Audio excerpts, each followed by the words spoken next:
ঠিক আছে, আপনি একটু নামটা বলেন আপনার, এবং নামটা বলে আসলে আপনি দেখতেছি আমরা তিনটা দিন যাবো, তো আপনাদের অবস্থানটা একটু বলেন আমাদেরকে, আসলে কি চাচ্ছেন এবং কেন?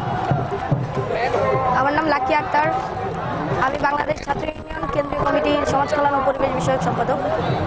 আমি আজকে বিগত পাঁচ দিন যাবত এই আন্দোলনের সাথে ওতপ্রোতভাবে আছি, এবং আমাদের যে দাবি সেটা হচ্ছে যে যুদ্ধ অপরাধীদের কোনো একজন যুদ্ধ অপরাধী না, শুধু কাদের মোল্লার যাবজ্জীবন না, সকল যুদ্ধ অপরাধীদেরকে আইনের আওতায় এনে সর্বোচ্চ শাস্তি মৃত্যুদণ্ড দিতে হবে, এবং জামাত শিবির সহ সকল ধর্মভিত্তিক যে রাজনীতি সেই রাজনীতি নিষিদ্ধ করতে হবে, এবং সেই রাজনীতি নিষিদ্ধের প্রয়োজনে তাদের যে আর্থিক প্রতিষ্ঠানগুলো আছে সেই প্রতিষ্ঠানগুলো বন্ধ করে দেওয়াটা অনেক জরুরি।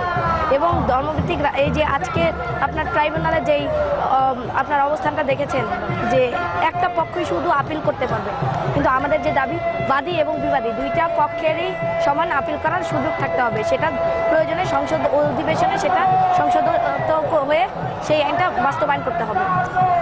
আপনারা এর মধ্যে আপনারা বলতেছেন যে ওদের সকল আর্থিক প্রতিষ্ঠান সহ জামায়াতকে ধর্মভিত্তিক রাজনীতি নিষিদ্ধ করতে হবে, এবং কাদের মোল্লার যে রায় হয়েছে সেটা নিয়ে আপনারা সন্তুষ্ট না, কিন্তু আমরা একই সময় দেখতেছি যে আসলে ট্রাইব্যুনাল, ওয়ার ক্রাইমস ট্রাইব্যুনাল এটার রায় দিয়ে দিয়েছে। তো আপনারা কি বলতে চাচ্ছেন এরকম যে আমাদের আসলে ওয়ার ক্রাইমস ট্রাইব্যুনালের রায়ের প্রতি যথেষ্ট আস্থা নাই এবং এটার বিচার প্রক্রিয়া নিয়ে আমাদের সন্দেহ আছে? আপনাদের কি কোনো সন্দেহ আছে অথবা কিছু?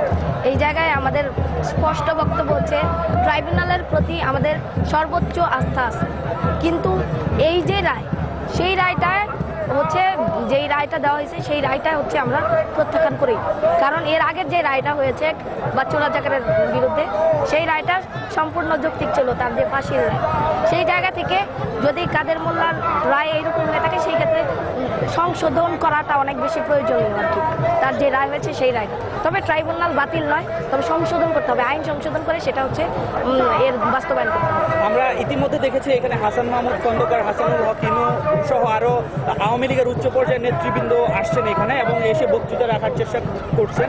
সো ওনাদের যে বর্তমান অবস্থা, ওনারা অনেকেই হতাশ বলতেছেন ওনারা এই মুহূর্তে। সো ওনাদের যে অবস্থা এবং সরকারের করণীয় এই সম্পর্কে যদি কিছু বলেন। সরকারের এখানে করণীয় আপনারা দেখেছেন যে বেশিরভাগ ক্ষেত্রেই যেই অনেক বাংলাদেশের সমস্ত বিশিষ্ট জনেরা, মন্ত্রীরা, সাংসদেরা তারা হচ্ছে আমাদের এখানে এসে সংহতি জানিয়েছেন, তারা অনেকে খুব বিক্ষুব্ধ, অনেক বীর মুক্তিযোদ্ধা আছেন তারাও বিক্ষুব্ধ। সেক্ষেত্রে এই সংসদের অবশ্যই করণীয় অনেক কিছু আছে, অবিলম্বে খুব দ্রুত সংসদ বসে এই যে আইনটা আছে ট্রাইব্যুনালের যে বাদী কিংবা বিবাদী একটি পক্ষ শুধু আপিল করতে পারবে, সেই জায়গায় না হয়ে বাদী বিবাদী দুইটা পক্ষেরই আপিল করার যে রায় সেইটা হচ্ছে সেই আইনটা সংসদে দ্রুত বসে সংশোধিত করে এবং সেটা হচ্ছে ট্রাইব্যুনালের মাধ্যমে আবার নতুন করে আপিল করা। এটা আর কি আপনাদের স্ট্যান্ডিং আমরা দেখতেছি, আপনাদের সর্বশেষ গোল কি? আপনারা কত দূর পর্যন্ত যেতে যাচ্ছেন এটা নিয়ে? আমরা এখনো উত্তাল দেখতে পাচ্ছি এই অবস্থাটাকে, আপনারা কত দূর যাবেন এটা নিয়ে, বা আপনাদের সর্বশেষ ইচ্ছাটা? আপনারা দেখেছেন যে গত 5 দিনের যে উত্তাল অবস্থার কারণে এবং সর্বশেষ গতকালের মহাসমাবেশের পর সারা বাংলাদেশ একটা গণজাগরণ যেটা সেটা বয়ে যাচ্ছে, এবং সেই জায়গা থেকে সরকারের উপর একটা আলটিমেট একটা চাপ সৃষ্টি হচ্ছে।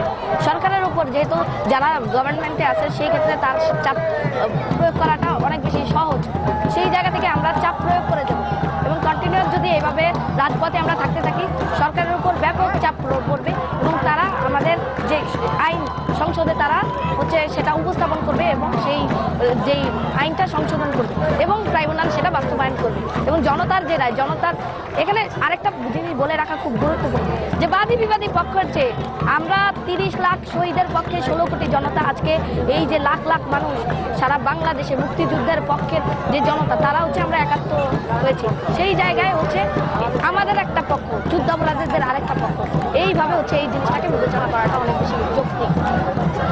এই যে আইনি প্রক্রিয়া আপনি বলতেছেন সংসদে পাশ করতে হবে অথবা ক্যাবিনেটে এটা নিয়ে আলোচনা করতে হবে, সো এটা হচ্ছে একটা দীর্ঘ প্রক্রিয়া। এই দীর্ঘ প্রক্রিয়ার পুরোটা সময় জুড়ে কি আপনারা এখানে বিক্ষোভ করতে থাকবেন বা কিছু?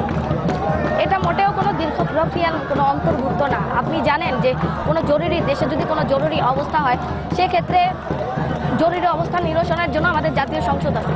আমাদের জাতীয় সংসদের সাংসদরা বাংলাদেশের বাইরে নিশ্চয়ই থাকেন না, তারা বাংলাদেশেই থাকেন এবং অনেক জরুরি অবস্থাতে আমরা দেখেছি রাতের মধ্যেও সেটা সংসদ হয়। সেক্ষেত্রে একটা জরুরি সংসদ অধিবেশন ডাকা খুব বেশি কঠিন কোনো কাজ হবে না। সেক্ষেত্রে জরুরি একটা অধিবেশন তারা একদিনের মধ্যেই ডাকতে পারে।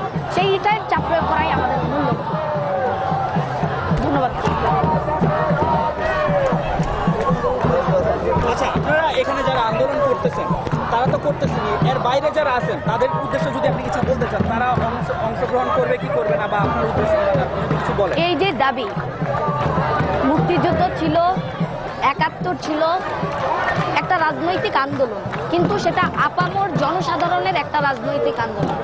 ঠিক তেমনি 2013 সালের যে আজকের রাজাকারদের বিরুদ্ধে আমাদের যে আন্দোলন, যুদ্ধাপরাধীদের বিরুদ্ধে যে আন্দোলন, সেটাও একটা রাজনৈতিক আন্দোলন, কিন্তু আপামর জনসাধারণের একটা আন্দোলন। তাই সারা বাংলাদেশের মানুষদেরকে আমি আহ্বান জানাই, আপনারা যে যেখানে আছেন, ৭১-এ যেভাবে ঝাঁপিয়ে পড়েছিলেন, ঠিক তেমনি আপনারা রাজপথে নেমে আসেন, যে যেভাবে পারেন এই আন্দোলনকে সহায়তা করুন। কারণ এই আন্দোলন আজকে যুদ্ধাপরাধের ইস্যুতে আজকে বছরের পর বছর, 40 বছর অতিক্রান্ত হয়ে গেছে, কিন্তু যুদ্ধাপরাধের যে ইস্যু, এই ইস্যুকে পুঁজি করে ব্যবসা হয়েছে। কিন্তু এই যে ইস্যুটাকে, এটাকে একেবারে ধুয়ে মুছে কলঙ্ক মুক্ত করার যে সময়, সেটা এখনই। আচ্ছা, আর আরেকটা প্রশ্ন, সেটা হচ্ছে আন্তর্জাতিক মিডিয়াতে আমরা দেখেছি অলরেডি সিএনএন এবং বিবিসিতে একটা নিউজ প্রচারিত হয়েছে এবং রিপোর্ট প্রচারিত হচ্ছে, সেখানটায় অনেকটা বোঝানো হচ্ছে এরকম যে ইসলামিস্টদের বিরুদ্ধে আন্দোলন।